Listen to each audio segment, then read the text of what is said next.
안녕하세요. 속풀이 짬뽕 알뜰 세트입니다. 사기 공화국이라는 별명이 붙을 정도로 우리나라엔 사기가 만연하기도 한데요. 그래도 사기는 뭔가 사기라는 냄새가 풀풀 풍기는 경우들이 많아 많은 사람들이 이상하면 안 하면 된다라는 마인드로 살아가고 있습니다. 그런데 정말 억울하게 당하는 사기들도 있는데요. 이번엔 숨만 쉬고 아무것도 안 했는데 어마어마한 사기 당했던 사람들을 모아봤습니다. 그럼 한번 볼까요? 첫 번째는 지급정지 보이스피싱 입니다. 한 여성 카페에는 본인이 살면서 통장 협박이라는 것을 처음 들어봤다며 본인의 카뱅 계좌가 정지되었다는 문자자를 올리는 분이 있었습니다. 이 문자 자체가 보이스피싱이라고 생각하고 무시하다가 카카오뱅크 앱을 들어가 보니 H2942라는 입금자 명으로 15만원이 입금된 걸 확인했다는데요. 바로 카뱅 고객센터로 전화를 걸어서 보이스피싱 관련 부서로 연결했는데 글쓴이가 그 15만원 반환 신청해달라고 하면서 모르는 계좌에서 돈이 입금됐을 뿐인데 왜 내 계좌가 정지를 당해야 하느냐고 따지자 상담원은 법이 그렇다며 보이스피싱 때문에 사기에 이용된 계좌는 피해자가 신고하면 은행 측에서 즉시 지급 정지가 가능하다는 답변을 했다고 합니다. 글쓴이가 카카오뱅크 사용을 언제까지 못하냐고 물어보자 상담원은 카카오뿐만 아니라 내일 아침 되면 전 계좌가 비대면 거래 정지될 것이며 계좌 이체나 ATM 기기 사용이 모두 불가능하며 거래는 직접 은행에 방문하여 창구 거래만 가능하다는 이야기를 했다고 합니다. 이의제기 같이 막을 방법은 없냐고 물어보자 상담원은 안타깝지만 방법은 없다며 고객님의 계좌를 신고한 사람이 일주일 안에 신고 확인서를 제출하면 그때 사건 접수 번호를 알려주고 그러면 담당 경찰서로 전화하여 피해자와 합의를 해야 하고 합의를 본다고 해서 바로 정지가 풀리는 게 아니라 3, 4개월 정도 걸릴 것이라고 이야기합니다. 피해자가 일주일 안에 신고 확인서를 제출하지 않으면 15일 후 자동으로 풀린다고도 하는데요. 글쓴이가 15만원을 당장 반환해줄 의사가 있다고 하면서 이체한 사람의 은행이라도 알려주면 그 은행으로 직접 문의하겠다고 하니 상담원은 개인정보라 알려줄 수 없다고 하고 상담원에게 은행에 대신 전화를 해달라고 하여도 해드릴 수 있는 게 없다며 피해자 측에서 서면으로 신고 확인서를 제출할 때까지 기다리는 방법밖에 없으니 일주일 후에 연락을 달라고만 했다고 합니다. 멘붕에 빠진 글쓴이는 닥치는 대로 H2942를 검색해 보았고 본인과 똑같은 사례를 많이 발견했다는데요. 이렇게 H2942라는 이름으로 15만원이 입금되었다는 진정을 한 분도 있었고 사기꾼과 주고받은 문자도 보여줬는데 150을 입금하면 풀어준다는 요구를 했다고도 합니다. 결국 글쓴이 역시 텔레그램을 깔아 H2942와 대화를 시도하였는데 중간중간에 얼굴 이쁘면 그냥 묶어준다는 둥 셀카 보내달라는 둥 별의 별짓을 다 했다고 합니다. 115만원을 달라고 했다는데요. 그리고 정말 다음날 아침 9시 전 계좌가 동결되었다는 알림이 떴다고 합니다. 바로 경찰서로 가서 지능범죄수사팀에서 사건을 접수해 줬는데 담당 수사관도 이런 경우는 처음 본다고 했다는데요. 수사관이 카뱅 상담원에게 피해 사실 확인서와 신고 확인서를 팩스로 제출할 테니 일단 계좌 정지를 풀어줄 수 있냐고 물어보아도 상담원은 제출하여도 계좌 정지를 풀어줄 방법이 없다고만 하였고 카카오뱅크에 이의제기 신청서까지 제출했지만 며칠이 지나도 아무런 진전이 없었다고 합니다. 금감원에 전화하니 금감원은 경찰서에 신고 접수하라고 하였고 이미 신고했다고 하니 그냥 기다리라고만 했다고 합니다. 결국 실화탐사대에 제보를 했다고 합니다. 그리고 계좌 동결 3일 후 카뱅 금융사기 대응팀에서 전화가 왔다는데요. 고객의 계좌로 입금을 한 사람은 실제 보이스피싱 피해자가 맞으며 보이스피싱범이 피해자의 휴대폰을 해킹하여 고객의 계좌로 15만원을 송금한 거라고 합니다. 이의제기 신청 대상자는 아니지만 자금 반환 동의서를 작성해주면 실제 피해자와 글쓴이와의 중개 역할까지 해줄 수 있다는 이야기를 했다고 합니다. 그렇게 자금 반환 동의서를 제출하였고 실제 보이스피싱 피해자는 이 상황을 전부 이해하고는 신고 취소를 해주겠다고 했다네요. 그리고 이 글을 쓰던 중에 카뱅에서 전화가 와서 15만원을 반환했으며 바로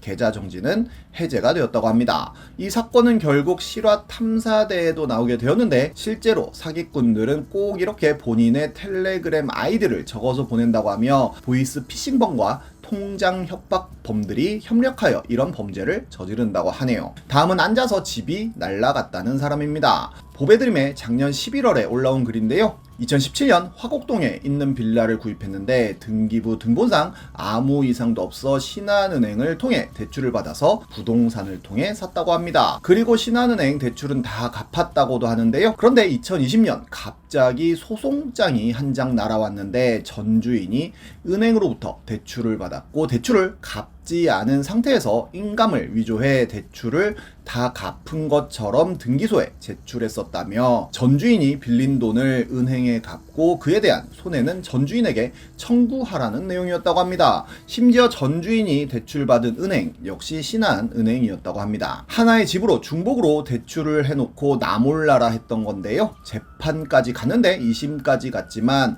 전부 다 신한은행이 승소했고 집은 경매 처리되어 글쓴이네는 나가야 되는 상황이 되었다고 합니다. 은행이 사기 당해놓고 집주인한테 물어내라고 했는데 법원이 손을 들어준 꼴인데요. 대법원 판결까지 갔지만 졌고 신한은행에선 변호사 비용으로 4,800만 원까지 요구했다고 합니다. 경매 통지서도 날아오고 전 주인의 소재도 알아냈는데 다른 사건 7건으로 구속되어 재판 중이라고 합니다. 해당 사건을 취재한 기자가 신한은행과 통화를 했는데 신한은행에선 본인들도 과실을 인정하지만 해줄 수 있는 것은 없고 이제서야 내부적으로 중복대출을 걸러주는 시스템을 만들었다는 답변만 했다고 하네요. 이 사건으로 화병이 나서 아내는 유방암, 장모님은 대장암이 걸렸다고도 합니다. 그리고 5개월이 지나 새로운 글이 올라오는데요. 해당 사건을 일으킨 사기꾼은 다른 사건들까지 연루되어 8년 6개월을 선고받았고 민사소송을 통해 피해 복구를 하려고 하여도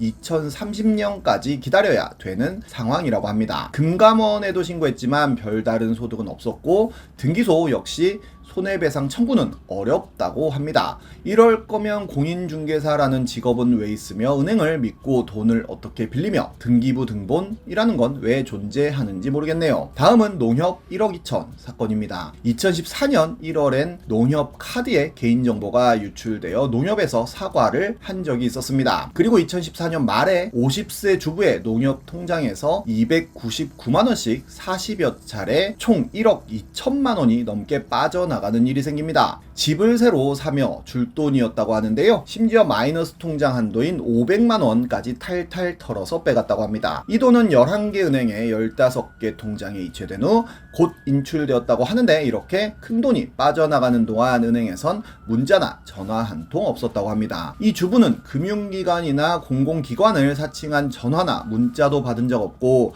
인터넷 뱅킹 서비스엔 가입조차 안 했으며 컴퓨터도 안 썼으니 파밍도 아니라고 합니다. 보안카드를 잃어버린 적도 없고 누군가에게 보여준 적도 없다는데요. 유일하게 텔레뱅킹만 이용했었다고 합니다. 하지만 돈이 빠져나간 시간대엔 피해자의 휴대전화도 집전화도 통화 기록도 없어 누군가가 피해자의 전화번호를 도용해 접속한 것으로 보였는데요. 광양경찰서의 수사 결과 의문의 중국 IP가 농협의 피해자 계좌에 접속한 것으로 드러났지만 무슨 짓을 했는지는 못 밝혀냈고 경찰은 결국 수사를 2달 만에 종결했다고 합니다. 그런데 농협에선 원인을 알 수 없으니 보상도 할 수 없다고 했다는데요. 피해자의 과실도 없지만 은행에 과실도 없다는 이유라고 합니다. 그렇게 아주머니는 순식간에 1억 2천이 날아갔지만 그 누구에게도 보상받지 못하는 상황이 되어버립니다. 농협에선 보상 대신 마이너스 통장 이자 내라는 독촉 전화만 했다고 하네요. 보통 이런 일을 외국에서는 어떻게 대처하는지를 JTBC 뉴스룸에서 알아봤는데 일본은 고객이 사기를 당해도 가벼운 과실로 간주하고 미국은 신고하면 사고 금액을 선지급한 후에 문제가 생기면 나중에 회수한다고 합니다. 그렇게 해가 타던 중 약 4개월 만에 경찰청 사이버 수사대가 추가 수사를 하여